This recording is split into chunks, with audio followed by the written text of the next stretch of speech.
बाप ने कहा कि बेटा मैंने ख्वाब देखा है कि अल्लाह का हुक्म है मैं तुम्हें ज़बह कर डालूं। तो बेटा कहता अब्बा हुजूर मेरी 4 फरमाइश है। जब आप ज़बह करना चाहेंगे तो आंख में पट्टी बांध लीजिएगा, मेरे हाथ पांव को बांध दीजिएगा। अब्बा हुजूर चाकू तेज कर लीजिएगा। तीसरी फरमाइश है अब्बा हुजूर जब आप मुझको ज़बह करेंगे तो मेरा चेहरा आसमान की तरफ नहीं जमीन की तरफ कर दीजिएगा आगे, ताकि सजदे की हालत में तेरा बेटा कुर्बान हो जाए। चौथी फरमाइश बेटे ने कहा अब्बा हुजूर जब मैं ज़बह हो जाऊं, जब मैं कुर्बान हो जाऊं तो मेरे कपड़े को उतार करके मेरी माँ के हवाले कर दीजिएगा, ताकि मेरी माँ को सब्र हो जाए कि अल्लाह का हुक्म था मेरा बेटा कुर्बान हो गया। बाप चोरी करने के लिए जा रहा था, बेटे को पहरे पर बैठाया कि बेटा कोई आए तो कह देना कि कोई आ रहा है, कोई देख रहा है। बाप जैसे ही चोरी करने के लिए बाग में दाखिल हुआ, बेटा कहता अब्बा हुजूर वो देख रहा है। भाग करके आया, कहीं कोई नहीं। दोबारा फिर जब इरादा हुआ चोरी का, फिर बच्चा कहता अब्बा वो देख रहा है, फिर बाप भाग करके आया। तीसरी बार जब गया बाप चोरी करने के लिए, बच्चे ने फिर कहा अब्बा वो देख रहा है।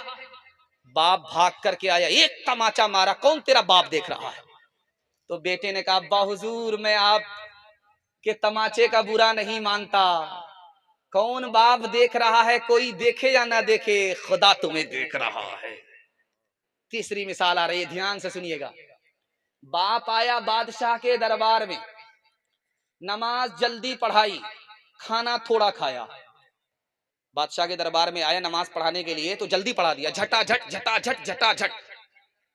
10 मिनट की नमाज 5 मिनट में खत्म, अस्सलाम वालेकुम वालेकुम सलाम, हो गया खत्म। 5 मिनट में नमाज खत्म। दस्तरखान पर बैठा तो 2 लुकमा उठाया, हाथ धो करके फारिग हो गया। अब घर आकर के बेटा से कहता बेटा भूख बहुत तेज लगी है, दस्तरखान लगाओ। तो बेटे ने कहा अब्बा हुजूर नमाज आपने बड़ी जल्दी पढ़ाई, खाना आपने थोड़ा खाया। अब बेटा वहां ज्यादा खाना खाता तो लोग कहते पेटू है, थोड़ा खाना खाया ताकि कहेंगे वली आदमी है, इसलिए थोड़ा खाना खाया। कहा अब्बा हुजूर आपने थोड़ा खाना खाया ताकि बादशाह आपको वली समझे, जल्दी से नमाज लौटा लीजिए। खाना तो आप खा रहे हैं, वहां आपने थोड़ा खाया कि आपका काम बन जाए, नमाज जल्दी लौटाइए वरना रियाकार का ठिकाना जहन्नम है, जन्नत नहीं है। आखिरी मिसाल पर पैगाम खत्म कर रहा हूं, बहुत ध्यान से आप सुनिएगा। अगर अच्छा बच्चा बनाना चाहते हैं आपको सिर्फ 3 काम करना, इससे आगे कोई काम नहीं करना। बच्चे को बात बात पर नहीं मारना, डराना है, धमकाना है, बात बात पर नहीं मारना वरना बेशरम बेहया हो जाएगा। बेशरम बेहया ना अच्छा इंसान बनेगा ना अच्छा मुसलमान बनेगा। दूसरी बात, बच्चे के सामने मोबाइल नहीं देखना। बच्चा घर से बाहर निकल जाए मोबाइल निकालिए देखिए, बच्चा घर के अंदर रहे मोबाइल छोड़ दीजिए, बाप ड्राइवर बेटा खलासी, गाड़ी का नंबर 786। तीसरी बात को याद रखिए, जब बच्चा घर के अंदर मौजूद रहे तो मियाँ बीवी झगड़ा मत कीजिएगा। जब बच्चा घर से बाहर जाए तो कुर्सी फोड़ दीजिए, बर्तन तोड़ दीजिए, तोड़ फोड़ जितना करना है करते रहिए। लेकिन जब बच्चा घर के अंदर मौजूद रहे आपको झगड़ा नहीं करना। जानते कितना बड़ा नुकसान होगा? जब माँ बाप के झगड़े को बच्चे देखते हैं तो माँ बाप को निगाह से गिरा देते हैं, ना जवानी में कदर करते हैं ना बुढ़ापे में इज्जत देते हैं। लम्हे की खता होती है, सदियों की सजा होती है। इंशाअल्लाह बच्चे की तालीम पर मेहनत होगी, बेटी वाले से कीमत चुकाएंगे। हाथ उठाइए,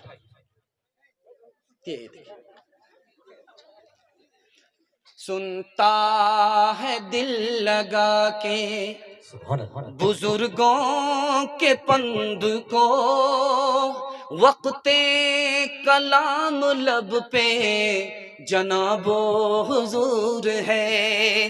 कसबे कमाल की है शबो रोज उसको धुन, इल्मो हुनर के शौक का दिल में वफूर है।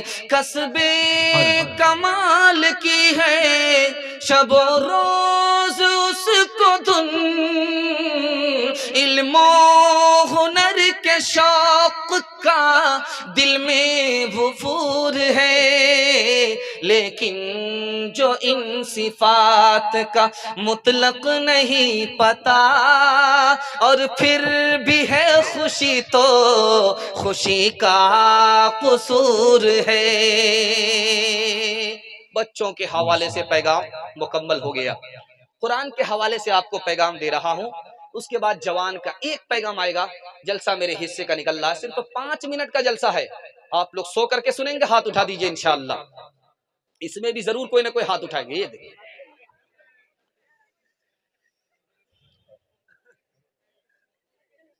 कुरान अल्लाह की किताब है, हम कैसे माने? कुरान अल्लाह की किताब हम कैसे माने? 3 वजह से मानना है कि ये अल्लाह की किताब है।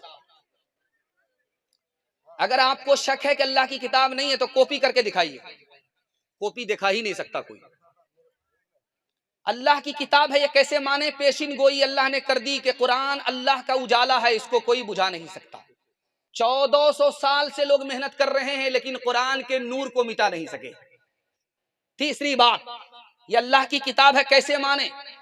जिस वक्त कुरान नाजिल हो रहा था उस वक्त साइंस नहीं थी, टेक्नोलॉजी नहीं थी, लेकिन आज टेक्नोलॉजी है, साइंस है। साइंस कुरान की बात को गलत साबित कर ही नहीं सकती।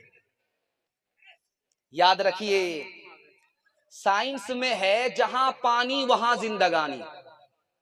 साइंस में है जहां पानी वहां जिंदगानी। आज साइंस कह रही है जहां पानी वहां जिंदगानी। कुरान ने 1400 साल पहले कर दिया कि मैंने हर चीज को पानी से जिंदगी बख्शी है। आज साइंस कह रही है कि सूरज और चांद में जो रिश्ता है माँ बेटे का, जैसे माँ और बेटे का रिश्ता होता है, माँ दूध पिलाती है, बेटा दूध पीता है, उसी तरह चांद और सूरज का रिश्ता है। सूरज माँ है, उससे रोशनी मिलती है चांद को, चांद बेटा है। और कुरान ने 1400 साल पहले सूरज को मुअन्नस कहा यानी औरत कहा, और चांद को मुजक्कर कहा यानी मर्द कहा। तीसरी बात को जरा ध्यान से सुनिएगा। आप देखेंगे कि जब आसमान में सितारे नहीं होते रात में और ये लाइट बंद हो जाती है और आदमी समंदर में सफर करता है तो इतना अंधेरा होता है कि हाथ नजर नहीं आता। ये साइंस ने कहा और कुरान ने कहा जिसके दिल में इस्लाम का नूर नहीं होता, ईमान की रोशनी नहीं होती, उसके दिल में इतना अंधेरा होता है कि समंदर में जैसे हाथ नजर नहीं आता, इसको सही और गलत मालूम नहीं होती, तमीज खत्म हो जाती। तीसरी बात, साइंस ने कहा ये जो सेंटर पॉइंट है पूरे इंसान का जो वजूद है, सर से लेकर के पैर तक में सेंटर पॉइंट कौन सी चीज है?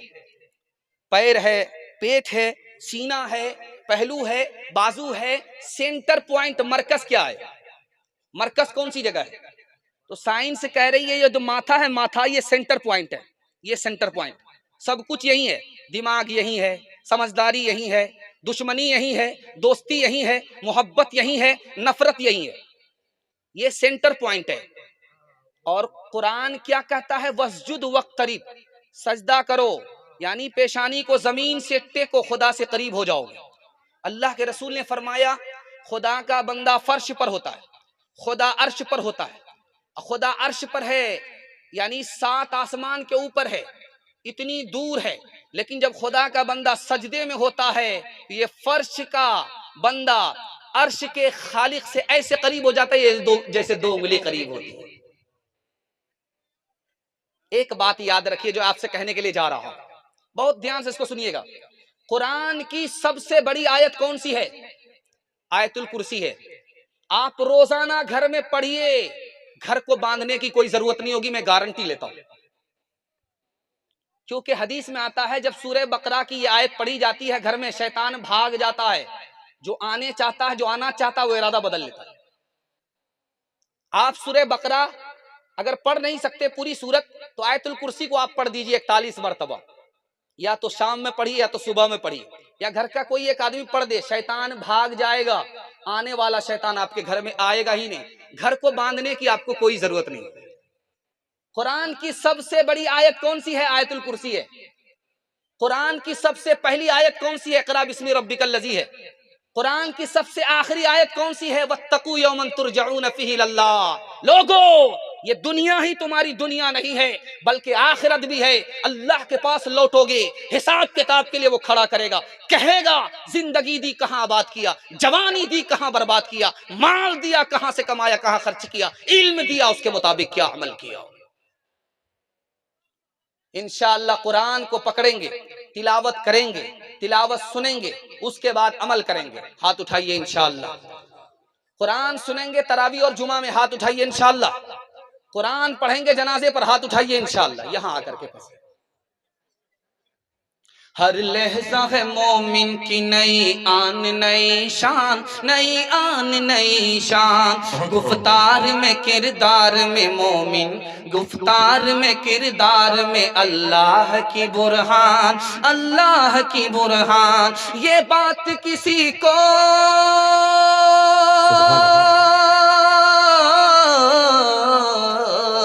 ये बात किसी को नहीं मालूम के मोमिन कारी नजर आता है, हकीकत में है कुरान, हकीकत में है कुरान।